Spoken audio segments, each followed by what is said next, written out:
Bien, salut à tous les gars, j'espère que vous allez bien. Aujourd'hui, nouvelle vidéo daily, on va analyser le Bitcoin, petite analyse technique comme d'habitude.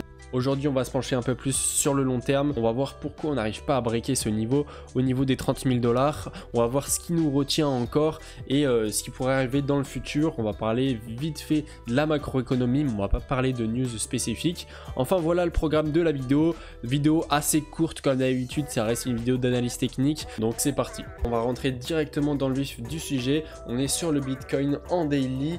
Donc point positif, c'est qu'on est toujours dans cette belle tendance haussière et tant qu'on breakera pas ces niveaux et cette ligne, on y sera toujours. Donc ça, vraiment, on est encore là-dedans et ça, c'est vraiment cool, il faut le souligner. On a quand même cette grosse résistance au niveau des 30 000 $. Donc on est allé chercher les 31 500 $, mais on n'a pas réussi à la break.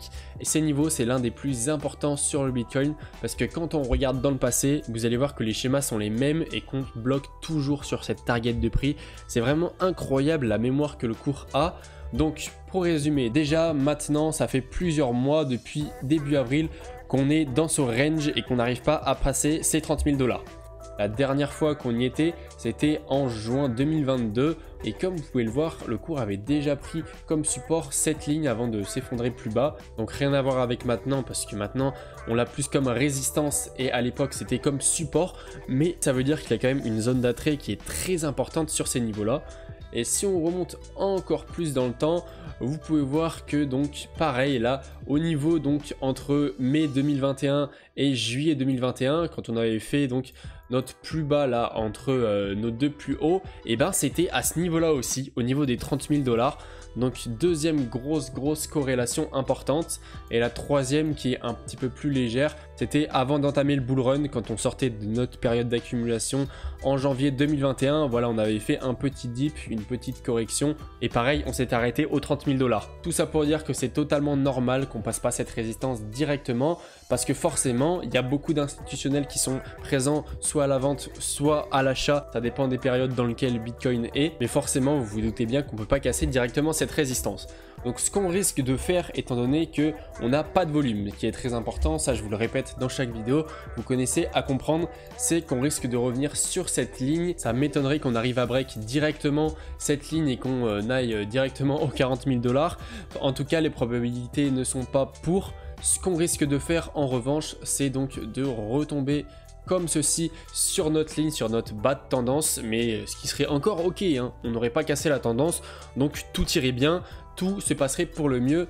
Ça poserait vraiment aucun problème parce que vous pouvez voir que le point en bas serait quand même plus haut que le dernier point bas qu'on a fait. Donc selon la théorie de Do, on serait toujours bon. Et puis à ce niveau-là, on serait donc entre septembre et début 2024. Ça serait potentiellement le bon moment pour relancer la tendance haussière.